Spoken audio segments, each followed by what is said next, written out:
Hello everybody, welcome you all at Learning is Fun with Prajnaparamita. Today I am going to tell you about participle and participle clauses. Sometimes a verb with ing and ed are used in certain ways like verb forms, adjectives, adverbs or clauses. They are called participles. So, actually, we have a different idea about participle, that participles are the verbal adjective, but it is not true always. Verb with ing can be used, that is, a participle can be used as verb form, adjective, adverb, and clauses.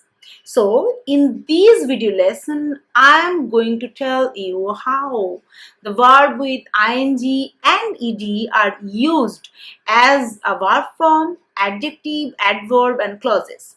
So, I have a video lesson with verb ing or verbal ing where I have discussed the difference between verbal noun and the participle, that is, sometimes verb with ing are used as a noun and sometimes they are used as an adverb, adjective or clauses or verb form.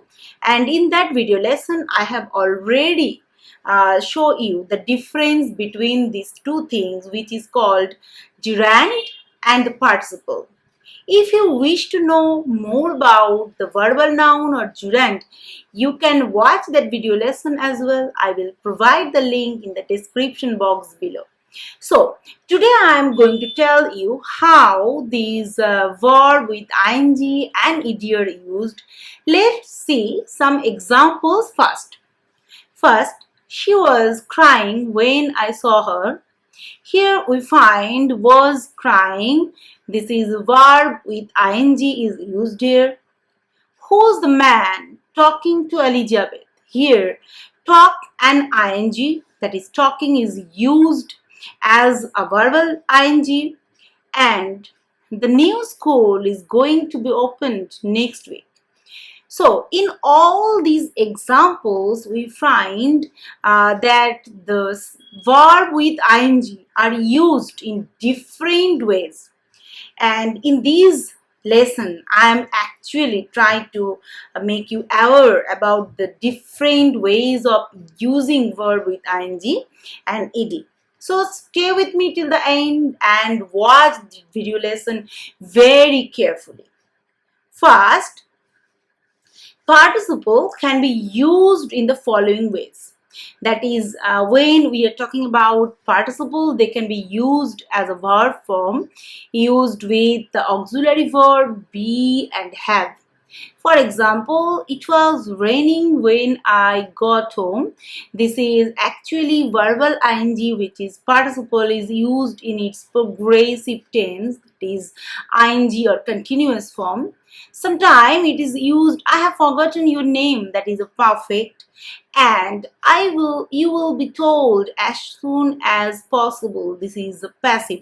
So participle can be used when we are talking about verb form. They may be a progressive form, a perfect form, or a passive form. Now, participles are used as an adjective as well. All of us or many of us have that idea, that is, participle means verbal adjective. But this is not true. Of course, participle can be used as an adjective. This is true, but it is not that always that we can, when we are talking about participle, it is only a verbal adjective. So here I will show you the use of participle as an adjective, that is, I love the noise of falling rain.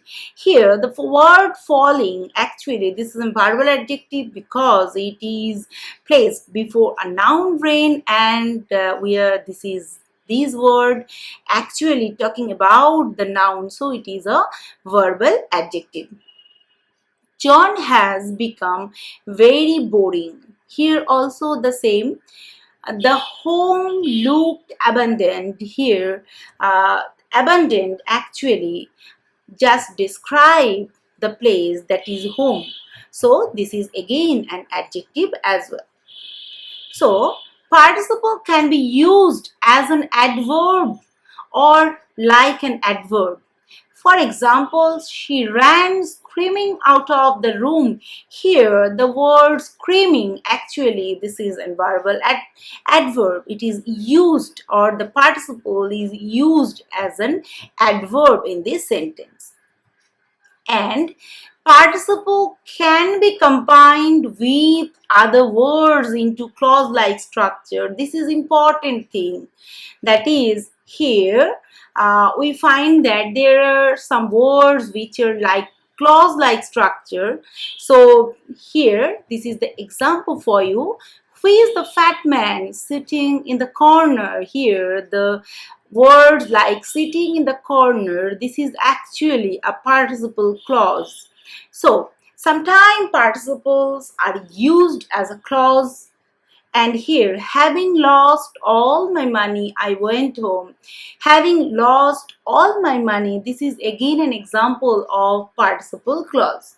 Rejected by all his friends, he decided to become a monk. Here also, rejected by all his friends, all these things are the example of the participle clauses. So in this video lesson, I'm actually trying to tell you about the participle clauses only. But the other thing, the participle like the adjective and adverb, I will make a separate videos as well. So here, participle clause can be used after nouns to reduce a relative clause. So here, if you wish to know more about relative clause, I will provide the link in the description box. You can watch my video lessons. So here, this is the example for you. We can offer you a job cleaning cars. Here, the job which is the cleaning of the car. Here you find the cleaning car or job cleaning car. This is an example of participle clause. Another example, who is the girl dancing with your brother? Here, the girl who is dancing, instead of using this relative clause, you can use the participle clause like dancing with your brother. So, sometimes participle clause are used after noun to reduce the relative clause. This is one of the most important examples or most important function a participle clause does. Anyone touching that verb will get a shock. Here, that means anyone who touches. So, instead of using this relative clause, you can replace the relative clause by using a participle clause. Here, there is an important thing. Perfect participle are often or are not often used in this way. For example, do you know anybody who has lost a car? Here, has lost is a perfect participle, example of perfect participle, but in that case you can't use the participle clause in this way. For example, you don't say or you don't use, do you know anybody having lost a cat? So here, having lost a cat, this is not the proper use. Participle clauses are used as an adverbial clauses as well. That is, in the similar way, you can say that full adverbial clauses expressing condition, reason, etc. So here, the adverbial participle clauses are usually rather formal. This is another important version of that thing. When we are talking about adverbial clauses are actually expressing condition, reason, etc. And we can use that adverbial participle clause when we are in formal situation like the formal letters or formal writing, report writing, formal letter or official letter, etc. In that formal situation, we use the adverbial participle clauses. Let's see the example now. Used economically, one tin will last for 6 weeks. Here, you can replaced these participle clause, participle adverbial clause that is used economically by the participle adverbial clause, that if it is used, instead of saying if it is used, you can write or you can use an adverbial participle clause that is used economically. In the next example, having failed my medical exam, I took up teaching. So, having failed my medical exam, you can replace these participle clause or participle adverbial clause by these in the place of as I had failed. So, this is an adverbial clause and general adverbial clause, and you can replace these adverbial clause as I had failed with these having failed my medical exam. This is an adverbial participle clause. Putting down my newspaper, I walked over the window. Here also, putting down my newspaper after I had put down my newspaper. Instead of using or writing these after I had put down my newspaper, you can say putting down my newspaper. This is an adverbial participle clause. Next, adverbial participle clause can be made with verbs like be, have, wish and know, which are not normally used in progressive tenses. This is a very vital and important point. That is, this verb be, have, wish, know, all these verbs, we do not use them in progressive tenses or progressive form because we don't have wishing, knowing. These are not correct thing. These are not correct use while they are or while we are talking about progressive tenses. But in these cases, the participle clauses usually express reason or cause. But when we are talking about participle clauses, that is an adverbial participle clauses, we find the ing form of these verbs, and when ing form of these verbs are used, they express reason or cause. This is very important. So let's see the example now. Being unable to help in any way, I gave her some money. Here, being.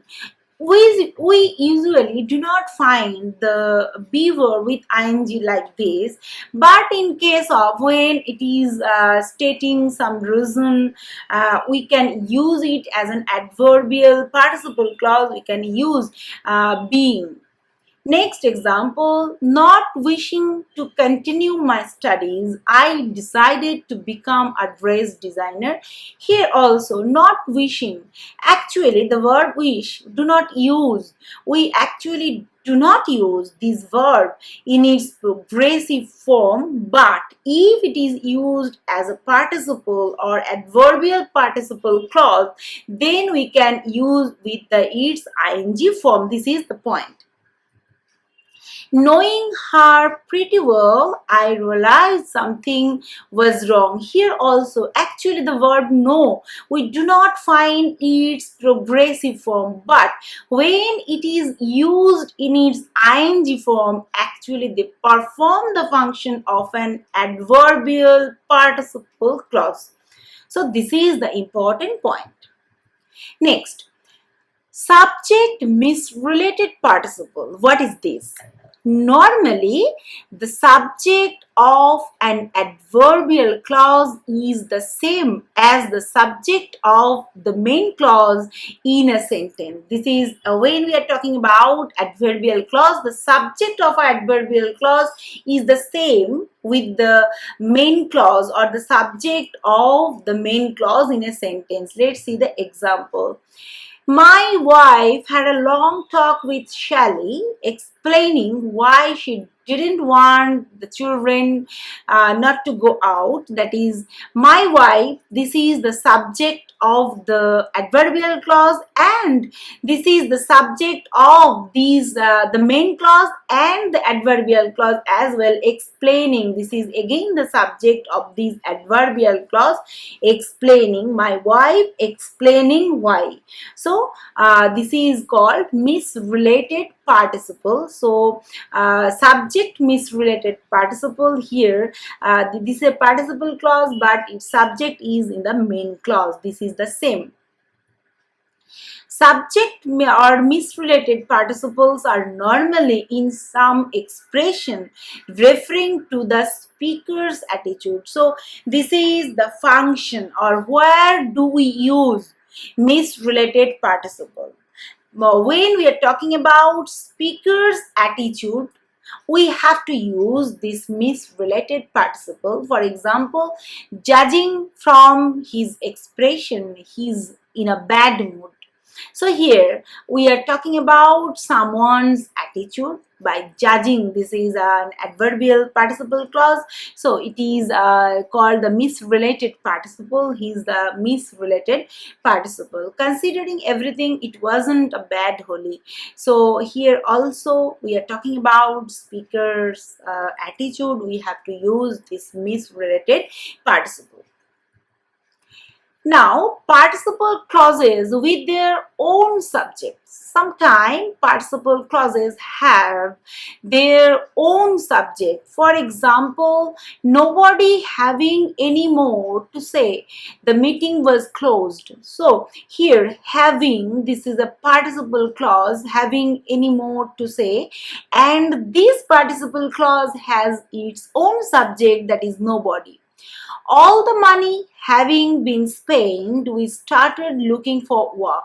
Here, having been spent, this participle clause have its or has its subject like all the money. So sometimes participle clauses we find participle clauses with their own subject.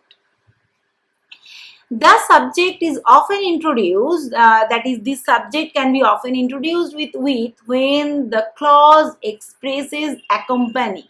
If we are talking about something accompanied with something, we can use the participle clause with preposition. So a car roared past with smoking pouring from the exhausted. So here with smoking pouring, this participle clause with, that means that is something is accompanied by or something is accompanied to someone. Next, participle clauses after conjunction and preposition. So sometimes participle clauses are used after conjunction and preposition, such as after, before, since, when, while, whenever, once, until, on, etc. So this is very important because even the gerund can be also used with pronouns, prepositions and conjunctions. So be careful about that thing. But there is a difference, but there is no clear difference is shown anywhere about this matter. So here are the examples for you. Deep praise, clutch before changing gear. Here this is a changing, this is an example of participle which is used the conjunction like before.